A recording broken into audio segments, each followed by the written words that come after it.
Y vamos a fondo sobre el análisis de los impactos de ese aumento del salario mínimo. ¿Afectará positivamente, negativamente? ¿Cuáles serán los resultados?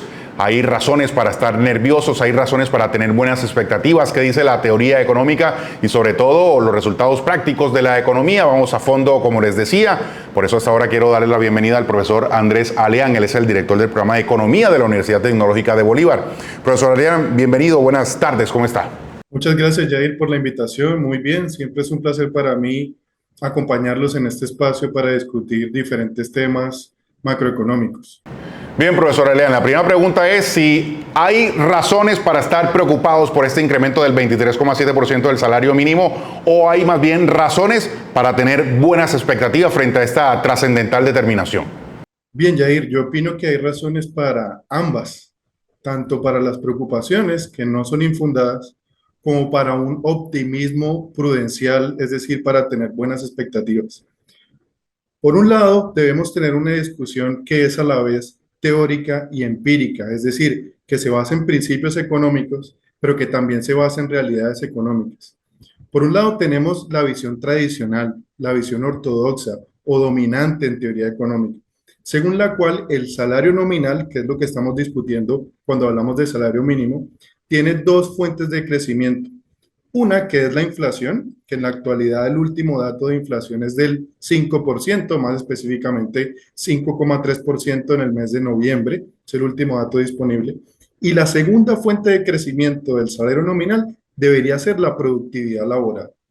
Con un incremento del salario nominal del 23%, si le restamos a ese 23 el 5%, lo que el gobierno nos está diciendo es que el incremento en la productividad laboral es del 18%.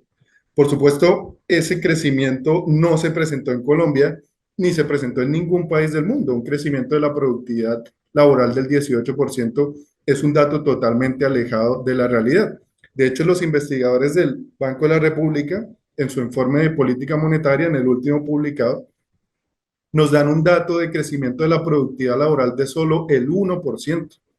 Pero tal vez este modelo según el cual el salario nominal crece según la inflación y según la productividad laboral, no es el modelo o la teoría que el gobierno en estos momentos está teniendo en mente, sino que el gobierno está teniendo en mente un modelo distinto, un modelo de demanda efectiva, un modelo según el cual si yo incentivo el poder adquisitivo de las personas que más demandan en una economía, que son en principio los trabajadores, a diferencia de los dueños del capital, si yo incentivo el poder adquisitivo y la demanda de los trabajadores, voy a tener unas consecuencias positivas en términos de la actividad económica. Es decir, toda demanda genera su oferta. Si yo aumento el poder adquisitivo de los trabajadores, las empresas van a responder produciendo más y eso nos permite que en la economía no se genere inflación, que es la principal de las preocupaciones. Entonces son dos perspectivas, Jair, y de antemano sería arriesgado hacer pronósticos sobre cuál de esas dos perspectivas es una descripción más adecuada de la economía colombiana. La evidencia empírica, es decir, los estudios que analizan la información histórica sobre la relación entre salario mínimo, inflación y sobre todo empleo, en Latinoamérica resulta en una evidencia mixta. ¿Qué quiere decir eso? Algunos dicen que ese incremento en el salario mínimo reduce el empleo, pero otros nos dicen que ese incremento en el salario mínimo resulta incluso en aumentos del empleo. Pues por supuesto, aún es muy pronto para saber qué es lo que va a ocurrir. Debemos esperar hasta febrero, los primeros días de febrero, en el que el DANE publique cuánto ha sido la inflación de enero, y ahí sí podríamos empezar a hablar de cuáles han sido las consecuencias de este cambio. Por lo pronto, lo más prudente es tener precisamente un optimismo prudencial sobre qué va a ocurrir con la economía. Profesor Aleán, yo le pregunto, un empleador de una pequeña empresa o una microempresa, una panadería, una peluquería, ¿qué debe tener en cuenta para tomar determinaciones a partir de aquí?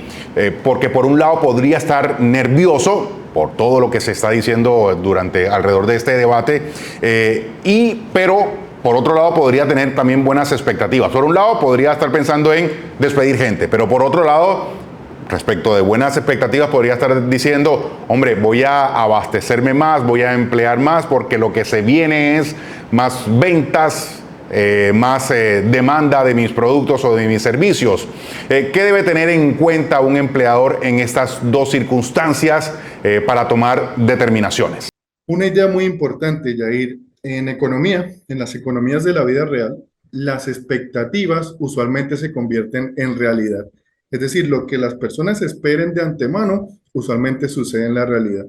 Entonces, si en estos momentos entramos en una situación de pánico en la que esperamos que la inflación no siga siendo alrededor del 5%, que repito es el último dato publicado por el DAN, sino que pase del 5 al 23%, y en toda la economía tenemos la misma expectativa, entonces la inflación real va a pasar del 5 al 23%.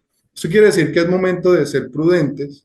Desde ahora, si las empresas toman decisiones de despedir a los trabajadores o de recortar su capacidad predictiva, previendo incluso caídas en la oferta, pues sería muy apresurado para tomar ese tipo de decisiones.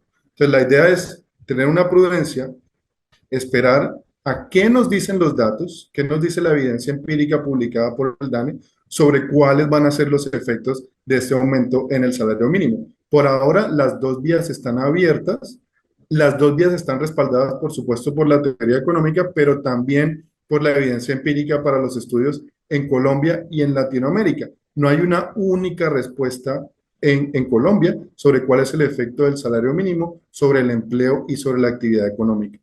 Sobre lo que sí existe un consenso, Yair, es sobre en Colombia, es sobre el impacto del salario mínimo sobre la formalidad. Y resulta que los aumentos en el salario mínimo, usualmente, eso demuestra la evidencia histórica, sí se traducen en caídas del empleo formal. Entonces es muy importante que estas medidas, como este aumento en el salario mínimo, no se tomen en un vacío, ni se consideren en un vacío, sino que se piense en cuál es la combinación de políticas o el policy mix que llevan a cabo todas las autoridades económicas, que es lo que verdaderamente impacta la calidad de vida de las personas. Entonces, por un lado, el gobierno está aumentando en 23% el salario nominal.